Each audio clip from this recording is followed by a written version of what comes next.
11వ అధ్యాయము జీవన్ముక్త లక్షణములు, విదేహముక్త లక్షణములు. శ్రీ వశిష్ఠ మహర్షి బ్రహ్మమునందు చిత్తమును నిలిపి బ్రహ్మగత ప్రాణులై ఒకరినొకరు బ్రహ్మము గురించి సంభాషించుకొనువారు కొందరు జ్ఞానదృష్టిచే సంతుష్టులై ఆనందమును పొందుచున్నారు. బ్రహ్మ విచారపరులకు అట్టి జ్ఞాననిష్ఠులకు జీవన్ముక్తి లభించుచున్నది. అట్టి జీవన్ముక్తులు విదేహముక్తులు కూడా అగుచున్నారు. అప్పుడు శ్రీరాముడు, హే బ్రహ్మజ్ఞ, మీరు మాకు జీవన్ముక్తుల విదేహముక్తుల లక్షణములు ఏమిటో చెప్పండి. మీరు చెప్పినది విని శాస్త్ర దృష్టితో స్వబుద్ధితో వాటి కొరకై మేము ప్రయత్నం చేయగలుగుతాము. అప్పుడు శ్రీ వశిష్ఠ మహర్షి జీవన్ముక్తిని లక్షణములు ఈ విధంగా చెప్పుచున్నారు. శాస్త్ర విధిని అనుసరించుచు ఈ విశ్వమును శూన్యముగా గ్రహిస్తూ ఉండేవాడినే మనం జీవన్ముక్తుడు అని పిలుస్తున్నాం. ఆయా ప్రవాహపతితమైన లోక క్రియలను నిర్వర్తిస్తూ జ్ఞాన సహితుడై జాగ్రత్త అవస్థయందు కూడా నిద్రుని వలె నిర్వికారుడై మెలుగువాడే జీవన్ముక్తుడు. అతని ముఖము సుఖము లభించినప్పుడు వికసించదు, దుఃఖము ప్రాప్తించినప్పుడు ముకులించదు. అన్ని సమయములందు ఒకే రీతిగా ఉంటుంది. ఎప్పుడు ఏది చేయవలసి ఉంటుందో అది ఆయా సమయములందు అట్లే ఇతరులకు అనుకూలంగా అవలంబిస్తూ ఉంటాడు.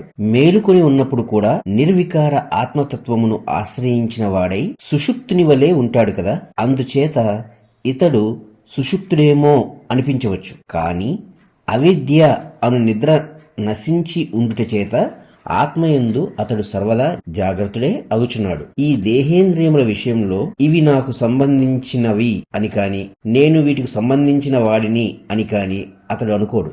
అందుచేత అంతరంగంలో ఎట్టి ఉద్వేగం పొందకుండానే ఉంటాడు. జాగ్రత్త వాసనలన్నీ నశించియే ఉండటంచే అతడు స్వప్నస్థితికి కూడా సంబంధించినవాడు కాదు. గాలి వేగంగా వీస్తున్నదనుకో, ఆ గాలి వేగానికి కొండపై చెట్లు కదులుతాయేమో గాని కొండ కదలదు కదా. బయటకు సంతోష దుఃఖ రాగ ద్వేష భయాదులు అతడు ప్రకటించినప్పటికీ అంతరంగంలో మాత్రం ఆకాశం వలె స్వచ్ఛుడై వెలయుచూ ఉంటాడు. తన వాస్తవ స్వరూపమేమిటో, ఏది తాను కాకయే ఉన్నాడో తెలుసుకునే ఉంటాడు. నేను దేనికి కర్తను కాదు, చైతన్య స్వరూపుడనగో నేను పుట్టుటలేదు, చచ్చుటలేదు, ఏదియూ నిర్వర్తించుటలేదు. ఇక నాకు బంధమేమిటి, మోక్షమేమిటి అన్నట్టి నిరహంకారత్వము, అకర్తృత్వ భావన కలిగి ఉంటాడు. కర్తృత్వాభిమానము లేనివాడు కర్మలు చేసినా చేయకున్నా బుద్ధిచే దేనిని స్పృశించనివాడు అయి ఉంటాడు. చిదాత్మస్వరూపముగు నేనే ఆవరణము తొలగినప్పుడు ప్రళయమును, ఆవరణమున్నప్పుడు సృష్టిని కల్పించుకొంచున్నాను అన్నట్టి గ్రాహ్య బుద్ధితో ఉంటాడు. చేస్తూ చెయ్యనివాడిగా, చూస్తూ చూడనివాడిగా కాలగమనం సాగిస్తాడు. ఎవరికీ భీతి కలిగించడు. తాను లోకములను చూసి భీతి చెందడు. సంతోషము, దుఃఖము, భయము అను వాటి నుండి పూర్తిగా విడివడి ఉంటాడు. జీవన్ముక్తునికి ఈ సంసారం పట్ల కించిత్ కూడా ఆసక్తి ఉండదు. ఆసక్తి ఉంటే కదా బంధము. ఆసక్తి లేకపోయినప్పుడు ఇక ఎవరికైనా జీవన్ముక్తత్వం వల్ల వచ్చే లోటు ఏముంటుంది? అతడు దేహి అయి ఉన్నప్పటికీ నిరాకారుడై, మనస్సు ఉన్నప్పటికీ అమనస్కుడై ఉంటాడు. అందరిలాగానే ఈ జగత్తులో సంచరిస్తూ కూడా సర్వదా నిశ్చింతుడై ఉంటాడు. ఈ జగత్ వ్యాపారములందు పాల్గొనుచున్నప్పటికీ కామాదుల వేగానికి ఏమాత్రమూ లొంగడు. ప్రతి ఒక్కరి యందును ఆత్మ యొక్క పూర్ణత్వమును సదా దర్శిస్తూ ఉంటాడు. పిమ్మట శ్రీ వశిష్ఠ మహర్షి విదేహముక్తిని లక్షణములు ఈ విధంగా చెప్పుచున్నారు. అట్టి జీవన్ముక్తుడు కాలక్రమంగా దేహము త్యజించిన తరువాత విదేహముక్తుడవుచున్నాడు. వాయువు స్పందము వదిలిన తరువాత నిశ్చలత్వం పొందుతుంది కదా. అట్టి విదేహముక్తుడు మరల జన్మించడు, మరణించడు. వ్యక్తుడు కాడు, అవ్యక్తుడు కాడు, దూరము గాని దగ్గర గాని ఉండడు.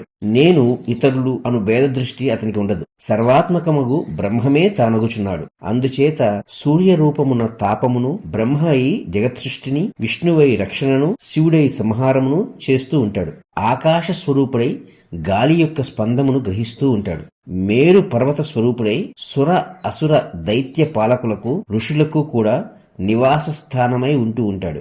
భూమి అయి ఈ సృష్టినంతా వహించుచున్నాడు. వృక్షస్వరూపుడై మధుర ఫలములను ప్రసాదిస్తూ ఉంటాడు. జల రూపంతో ద్రవత్వము, అగ్ని రూపంతో దాహకత్వము ధరిస్తూ ఉంటాడు.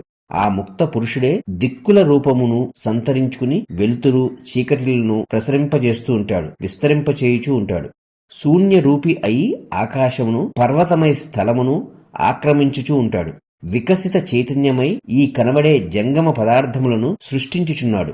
సముద్రమై భూమిని చుట్టుకుని ఉంటున్నాడు. ఆవరణ లేనట్టి చిదాత్మ రూపమున అనావృత్తంగా ఈ విశాల విశ్వమును వెలిగించుచు శాంత రూపమున అవస్థితుడై ఉంటున్నాడు.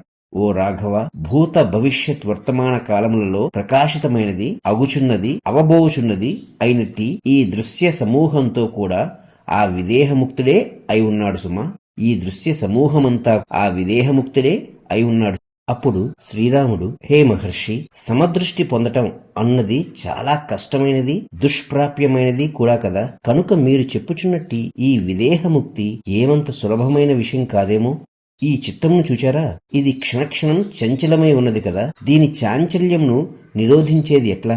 స్వామి, ఇందుకు సరైన ఉత్తమమైన ఉపాయం ఉంటే చెప్పండి. అప్పుడు వశిష్ఠ మహర్షి, ఓ రాఘవ, చిత్తమును నిరోధించాలని అనుకుంటే ఆ చిత్తము యొక్క వాస్తవ స్వరూపమేమిటో మొట్టమొదట గ్రహించాలి. చిత్తము విషయమై మనం విస్తారంగా చర్చించబోతున్నాం. శత్రువును మట్టు పెట్టాలనుకుంటే ఆ శత్రువు యొక్క స్వరూప స్వభావాలేమిటో, శక్తి యుక్తులేమిటో గ్రహించాలి కదా. అయితే ఆ చిత్తము విషయమై నీవు దిగులు చెందవలసిన పని లేదు. ఈ మన విచారణను వెంటనంటి వస్తూ ఉండగా సర్వము విదితమవుతుంది. అప్పుడు నీ ముక్త స్వరూపము నీకే అవగతమవుతుంది. ముక్తి అని దేనిని అంటున్నామో అదే బ్రహ్మము, అదే నిర్వాణము. అది పొందటానికి ప్రతి జీవునకు హక్కు ఉన్నది. స్వగృహం చేరుటను ఎవరూ కాదనలేరు కదా. ఇక అది పొందటానికి ఉపాయమంటావా? విను. నేను అను బుద్ధితో కూడుకుని కనబడుచున్న ఈ దృశ్య జగత్తంతా గొడ్రాలి కుమారుని వలె భ్రమ మాత్రమే, ఇందేదీ సత్యము లేదు అనునట్టి జ్ఞానము వలన అట్టి ముక్తి లభిస్తోంది.